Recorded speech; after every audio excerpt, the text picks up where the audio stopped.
আসসালামু আলাইকুম। অনেক দিন পর আমার লেবু বাগানে চলে আসছি। এখন দীর্ঘ 4 মাস পর বাগানে আসার পর দেখলাম যে বাগানের খুব ভয়াবহ অবস্থা। আপনাদের আজকে ঘুরে ঘুরে দেখাবো যে নিজে না থাকলে বাগানের কি কি সমস্যা হয়, সেটাই আজকে আপনাদের আমি দেখাবো। দর্শক, আপনারা দেখতে পাচ্ছেন যে এই যে বিশাল আকারের আগাছা হয়ে গেছে, এটা না থাকার কারণেই মূলত হয়েছে। আর আপনারা দেখতে পাচ্ছেন যে এটা হচ্ছে সিডলেস লেবু। এই যে এখনো অনেক লেবু আছে। আমি 3 দিনে 6,000 টাকা লেবু ইতিমধ্যে বিক্রি করেছি, এই 3 দিনে, গত 3 দিনে।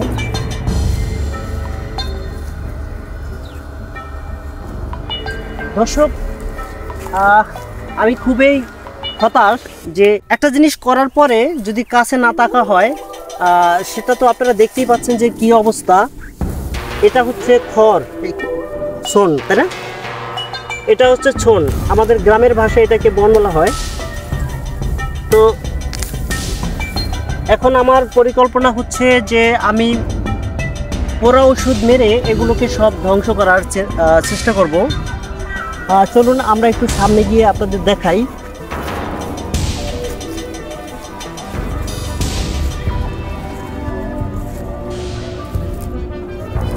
এদিকটা আপনারা দেখতে পাচ্ছেন যে ভয়াবহ অবস্থা, দেখলে খুবই কান্না আসে আমার। আমি হয়তো প্রকাশ করতে পারতেছি না। আর আপনারা দেখেন যে এত পরিষ্কার থাকার পরেও কীরকম লেবু ফলছে। এই যে আপনারা দেখতে পাচ্ছেন। আর একটু সামনে আগাই আমরা। দর্শক, আপনারা এই গাছটা দেখেন, চমৎকার লেবু ধরেছে। আরেকটু সামনে আগাই। দর্শক, এই যে আপনারা একটা গাছ দেখতেছেন, এটা হচ্ছে একটা বড়ই গাছ। এটা হচ্ছে বল সুন্দরী জাতের বড়ই। অনেক বড়ই হয়েছিল, কিন্তু দুর্ভাগ্যের বিষয় আমি না থাকার কারণে একটা বড়ই আমি খেতে পারি নাই, প্লাস আমার ফ্যামিলিও খেতে পারে নাই, সব মানুষ নিয়ে গেছে। তারপরে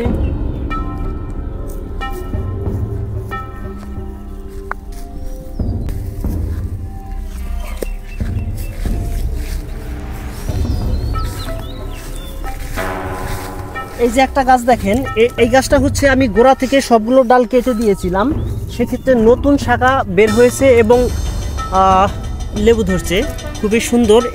অন্যান্য গাছ থেকে এটার কালারটা খুবই সবুজ সতেজ। এই যে পাশে আর একটা গাছ আপনারা দেখতে পাচ্ছেন, এই গাছটাও আমি সব গোড়া থেকে ডাল কেটে দিয়েছিলাম। খুব সুন্দর শাখা বের হয়েছে এবং খুব জীবন্ত আর কি।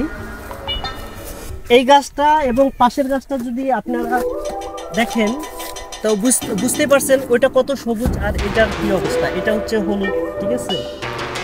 সেক্ষেত্রে আমাদের উচিত হবে যে ডাল ছাঁটাই করতে হবে। আপনি কি বলেন? ছাঁটাই না করলে লেবু না করলে সেক্ষেত্রে ভালো পাওয়া যাবে না।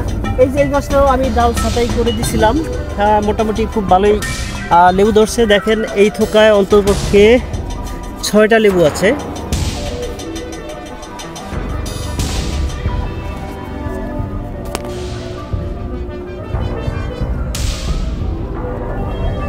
তারপরে আরেকটা জিনিস দেখাই।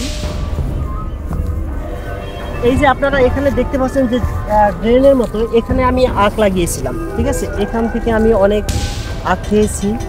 আমার ছেলে মোটামুটি প্রতিদিন 2-3টা করে আখ খাইতো। হ্যাঁ, আখ ছাড়া তার কোনো কিছু ভালো লাগতো না। এটা দেখেন, এটা একটা গোড়া ছিল, সেটা থেকে আবার নতুন করে শাখা বের হয়েছে। এখানে বিশাল সাইজের একটা গাছ ছিল, গাছটা মারা গেছে, কিন্তু শিকড় থেকে আবার নতুন করে শাখা বের হয়েছে।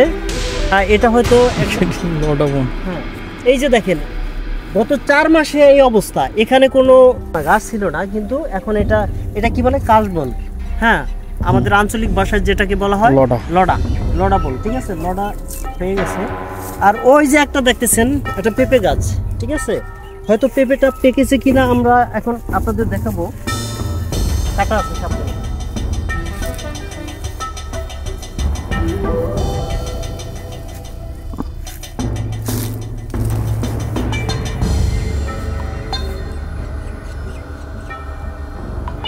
পাতলা, কষ পাতলা। তো সিঁড়ি হুম কাঁচা খেয়েন। হুম দর্শক, এই যে দেখেন একটা পেঁপে, অসংখ্য পেঁপে গাছ ছিল, মাঝে মধ্যে কিছু পেঁপে গাছ আছে, এটা হয়তো পাকতে পারে, ভিতর দেওয়া লাল হয়েছে এরকম হবে।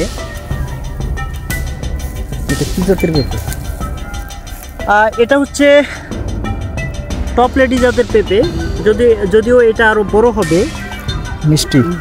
কাটা, এই যে দেখেন এখানে কিন্তু কাটা একেবারে সাদা।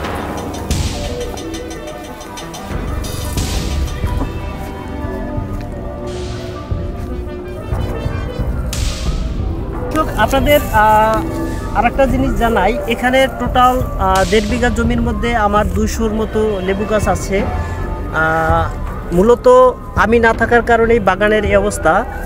আপনারা যদি বাগান করেন অবশ্যই নিয়মিত পরিচর্যা করতে হবে। ভালো ফলন পাওয়ার জন্য আপনাদের বাগান পরিষ্কার পরিচ্ছন্ন এবং নিয়মিত সার প্রয়োগ করার কোনো বিকল্প নাই। সেক্ষেত্রে আপনি ভালো রেজাল্ট পেতে পারেন। আমার মতো কেউ এরকম করেন না, অবহেলা করবেন না। তো দর্শক, এখন আমরা আরও কিছু লেবু দেখবো। আজকে শুক্রবার, মেয়ার হাট। একজনের সাথে কথা হয়েছে, তাকে কিছু লেবু